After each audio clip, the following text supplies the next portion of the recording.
Here we are, back at it again. Another night, another video. And today, um, the thing that inspired this video is, often when we're moving about in our daily lives, tending to what we have to tend to, completing different tasks, and making our way out amongst our peers and our subordinates and our superiors, right? Oftentimes I don't think we're very much aware of how we're moving, right? A lot of times I hear people say things like, I don't care about what people think about me. I don't care about what people say about me. I don't care how people feel about me. And I want to say there's nothing wrong with that, right? There's nothing wrong with that. But in doing so, you have to be aware and be conscious that, you're creating enemies, right? So that leads me to tonight's topic, which is the truth about creating enemies. The truth about creating enemies. The relationship with an enemy is a rich source of wisdom, revealing truths about strategy, character, and even oneself. Here are some legendary quotes about enemies characterized by their perspective.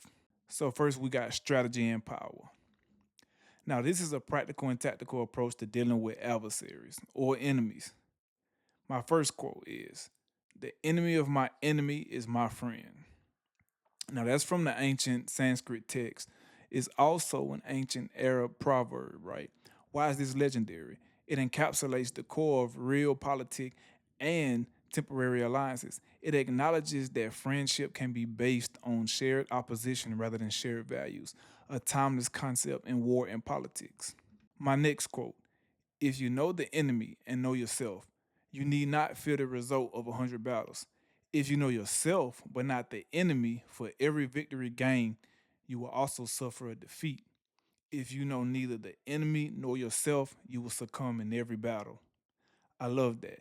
That's attributed to Sun Tzu in the Art of War. I'm pretty sure a lot of you are familiar with that book. Now, why is this legendary? Because this perhaps is the most comprehensive and profound statement on strategy. It elevates conflict from mere brute force to a contest of knowledge and self awareness. Okay, my last favorite quote when it comes to dealing with strategy and power: never interrupt your enemy when he is making a mistake. This is attributed to Napoleon Bonaparte. Very profound. Now, why is this legendary? Because it kind of sort of gives like a masterclass in patience and the cunning of the strategy, right? It suggests that sometimes the best action is inaction, allowing the enemy's flaws to lead in their downfall. Okay. Now, we move on and we talk about character and self reflection. Now, these quotes focus on what enmity reveals about one's own character. Now, we have to think about this, right? Never mind.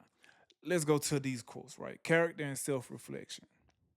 The first quote is, beware that when fighting monsters, you yourself do not become a monster. For when you gaze long into the abyss also gazes into you, right? That's from Friedrich Nietzsche. I think that's his name. But it's from Beyond Good and Evil, right?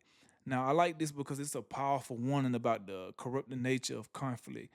Prolonged focus on an enemy can erode your own morals and identity. That's why we have to focus more within ourselves, right? All right. Next quote. The best revenge is to be unlike him who performed the injury. I love that. I love that. That's from Marcus Aurelius in Meditations, right?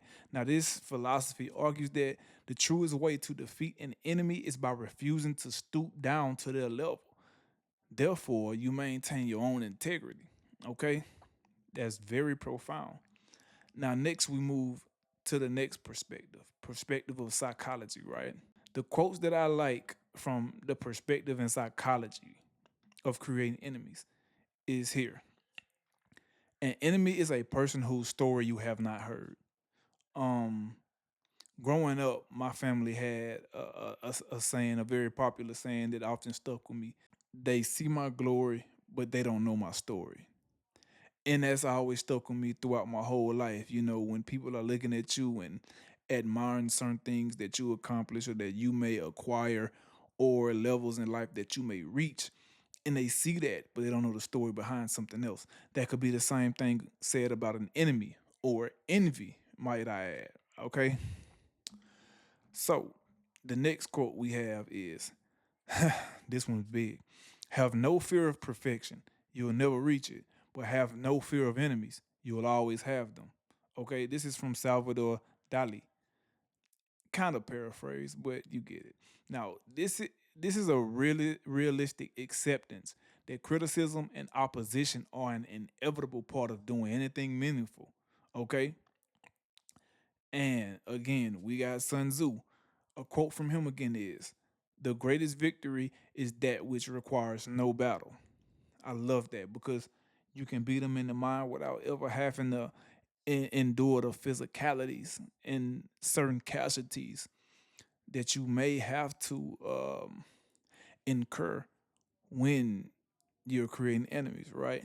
Now, this is champion's wisdom, diplomacy, and strategy over brute force. To outthink an enemy so completely that conflict is avoided is the highest form of skill. Always remember that, right? Okay. Now,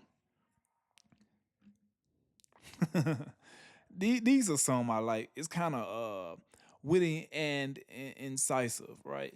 So we got Eleanor Roosevelt, wonderful lady, who said, "Love your enemy; it will drive him nuts." Right now, this takes a high-minded ideal and gives a great subversive but practical twist. It's a form of psychological warfare through being polite and kind. Right. The next um the next quote we have is from John F. Kennedy, and it says, "Forgive your enemies, but never forgive their names." And that's big for me too because I could forgive what was done to me, but I'm never gonna forget who done it, right? And that's kind of like the modern phrase. What is it? People won't remember what you did for them, but they will remember how you made them feel, or it's something like that. And so that's something we have to always keep in mind. That's big. But this quote, it perfectly balances the moral high ground, right?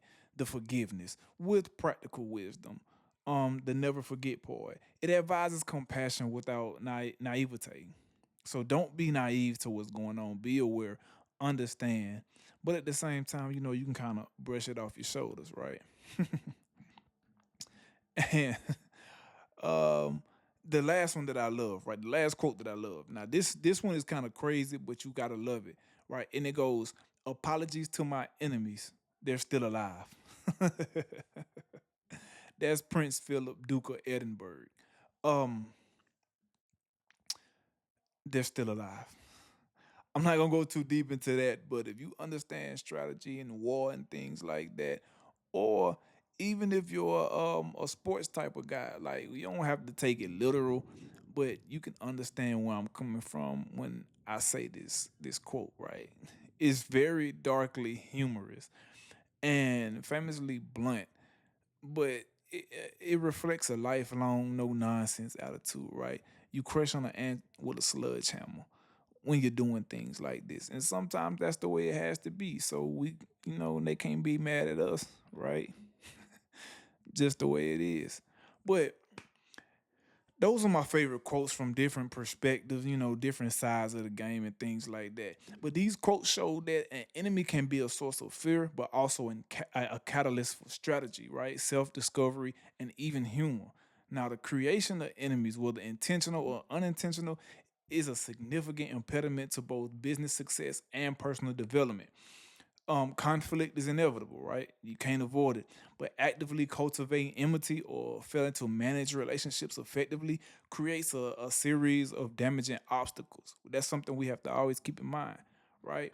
So, a brief thought that I had when I was thinking about this topic and just doing a little bit of research on certain things was, how does creating enemies affect one both in business and in personal growth, right? So I kind of got like a brief breakdown of how it interferes in both domains, okay? So, how creating enemies interferes with business growth. Now, business runs on relationships, reputation, and resources. So creating enemies attacks all three. It's going to interfere. no matter how you look at it. Now, the first way that it interferes with business growth is it burns bridges and limits opportunities, right? So you could lose partnerships, right? Lost partnerships is a very bad thing. The person you alienate today might be your next key potential partner, investor, or client that you need tomorrow. Okay. The business world is interconnected, right? And a burned bridge can close off your entire network. You don't want to do that, right? So think about it, the enemy of my enemy effect. Your enemy may actively work to turn others against you, poisoning your reputation with potential allies and creating a coalition opposing you. That's something we have to keep in mind. Now, number two, it wastes precious resources. You got time and energy, right? Instead of focusing on innovation, product development, or customer service, you and your team are distracted by other types of politics, defensive strategies, and countering attacks. This is a massive drain on productivity. You do not want this. Another one is financial costs. It's going to have you in legal battles. Competitive price wars sparked by animosity and the loss of customers due to a damaged reputation all have direct financial consequences. All right, so we have to keep that in mind, right? Number three, it hampers innovation and creates a toxic culture. Often in the I'm not going to say just in the business world, you may have a job, you may be a contractor, anything, but the big thing that I know about now is toxic culture. You have to think about this. Groupthink and fear, right? In an environment where dissent is treated as disloyalty, employees become afraid to voice constructive criticism or new ideas. I'm pretty sure if you work in the office environment or any professional environment, you see this a lot, right? They become afraid to voice the constructive criticism that you may need to grow and develop fresh ideas in the job site, right? This stifles the creativity essential for growth. Okay. So also we have it's a talent drain. High performing people, whether that be an employee, an entrepreneur, these high performing people have options. They will not stay in a toxic, politically charged environment. Is not beneficial to them, right? And it's not conducive to the growth. Okay. So losing your best people to a culture of enmity is a catastrophic cost. Very, very, very big hindrance. Okay. Now, number four, we have damages brand and reputation. You you get a loss of trust, right? Customers, investors, and partners are drawn to trustworthy organizations. Okay, so public views, especially on things like social media, it makes a company or an organization, it makes them look unprofessional, it makes them look petty, and it makes them look unstable. All right. Also, you get negative publicity. A personal vendetta can easily spill over into public view, creating a PR crisis that overshadows your actual products or services. Don't want that. Right? So for an example, imagine a startup founder who publicly and viciously attacks a competitor. They might gain short-term attention, but they also signal to investors that they are volatile, to potential partners that are difficult. They don't want to let people know that they are difficult. That's not a good thing. That's not being great. Like people not wanting to work with you, being so controversial all the time, or having to voice your opinion in certain instances. That's not a good thing. Sometimes you just have to go along to get head, right? I know that might not sound like the best idea for a lot of people, but it is. And to top talent in their workplace, is defined by that conflict, right? So let's look at it like this. Let's switch to the other side. How creating enemies interferes with personal growth, right? So how creating enemies interferes with personal growth. Personal growth requires self awareness, right? Learning and strong relationships. Empathy directly undermines these pillars. So, for one, we have it stunts learning and self awareness, okay? People playing the blame game. It's easier to blame an enemy for your failures than to engage in honest self reflection. This prevents you from seeing your own role in the situation and learning from the experience. You could also see this like the closed mindset. You dismiss any feedback or criticism from someone you view as an enemy, even if it contains a valuable kernel of truth, right? Dropping gems. You missing the gems because you involved in other things. Your mind is in different places. It's not necessarily focused on the work. This closes you off to perspectives that could help you improve. Very much so. And that's the main thing when it comes to personal growth. You always want to be improving, no matter what, continuously developing. Okay. Number two, it consumes mental and emotional energy.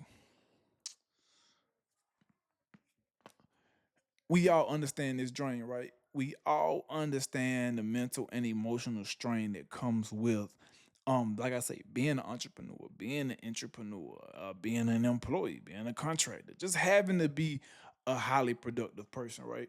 So, rumination and stress, harboring resentment and anger is mentally exhausting. The constant cycle of thinking about your enemy, it drains the energy you could be using for creative pursuits, hobbies, or building positive relationships. Okay, that's what we have to keep in mind. So we can look at like the high blood pressure tax. Okay, the stress of sustained animosity has real physical health consequences, including anxiety, poor sleep, and it can raise your blood pressure. Like, who wants that, man? You don't want these type of things that aren't conducive to your physical health throughout the day-to-day trials and tribulations that we have to be involved when you're creating enemies. Okay, so number three, it's going to narrow your social and professional network. We talked about network before, but I had to throw this in there again because it is network is very big in business, or just like I say, when you're trying to be highly productive, right? So I kind of look at it like poisoning the well, right? Just like in business, a personal enemy can influence your broader social circle, creating rifts and forcing mutual friends to choose sides. I hate. I'm not gonna say I hate. I think it's a good thing to pick sides. But in business, what I'm starting to learn a lot about life is a lot of times you gotta stay neutral. Sucks to say, but picking sides sometimes um it will inevitably create you enemies, right? It's better to just stay in the middle, right? Okay, so misconnections, that's another point. That person that you've labeled an enemy, they might have skills, man. They might be very skillful, right? They might have a lot of knowledge, or they may have a network that you could have that could have been valuable to you, right? But by closing those doors on them, you close the door on those opportunities. So those are things we have to think about when creating enemies. Okay, you always have to keep that in the back of your mind. Now, number four, it reinforces negative self identity. You become the aggressor. When you actively create enemies, you start to see yourself as a warrior. Okay, this is a good thing and a bad thing, but this can become a self fulfilling prophecy where you approach new situations looking for a fight, right? Because you're always on that aggressive side, you're always on that controversial side, you're always seeking and looking for conflict, thereby creating more conflict and confirming your own negative self view, right? Like, I call it the victim mentality, the woe is me mentality, right? Everybody feeling like the world against them, or all the pressure on their shoulders and nobody like me and it's just me against the world. I don't really like that. But that's what comes out of it when you're creating enemies, and that's what happens and how it interferes with self-growth, right? So let me give like a personal example. Consider a professional who feels threatened by like a talented colleague, right? Instead of seeking to collaborate or learn from them, they engage in gossip and sabotage, self sabotage. They not only miss a chance to improve their own skills, but also earn a reputation as being insecure and difficult, limiting their future advancement. This is big. This happens a lot, right? Um, I can't speak on corporate America right now. I'm not in corporate America, but you can see a lot of people shooting themselves in the foot, hindering their growth, personal and professional, right? I'm just gonna be honest. I've fallen victim to this as well. Like, I'm not perfect. So as is it, that is what it is. This this is a mind twist, right? So we can look at it on the alternative from enemies to adversaries or teachers, right? Now, the key distinction between an enemy, where the goal is their defeat or to humiliate them, and an adversary, which is a worthy opponent who challenges you, or even a teacher, someone whose opposition reveals your weaknesses and helps you grow, personally or professionally. To me, it's healthy competition, right? A business rival or a skilled colleague can push you to be better, which we should all be doing. They can push you to be better, sharper, and more innovative. The focus is on outperforming, not destroying, right? When you meet that guy on the football field, or you meet that guy or girl in the classroom, or you meet that person in whatever you're trying to pursue in life, and both of y'all look at each other like, dang, that's my competition. And y'all motivate each other to continuously develop and to master your craft and ultimately become experts, right? That's healthy competition. Next, we have constructive conflict. So, like disagreement, when handled respectfully, it can lead to better decisions and stronger solutions. The focus is on the issue, not the person, right? That's big. It should, to me, it should always be that way. You should always be focusing on the task at hand, right? And not necessarily the person. That's kind of how I look at it. Like, whatever goal I have or whatever task I have no emotions about it. I have no personal feelings about it. It's all business to me. So it's like whatever I need to accomplish that goal, as long as it doesn't restrict me or compromise my integrity, morally, legally, ethically, my focus is on the issue, not the person, right? So as I conclude, creating enemies is a short-sighted strategy that provides an illusion of strength or clarity, but ultimately erodes the very foundations of long-term success and well-being. Like the most successful businesses and individuals are those who can navigate conflict without creating permanent enemies. Okay. Understanding that today's opponent could be tomorrow's friend or ally. All right. That's what we have to understand about this. Let's go.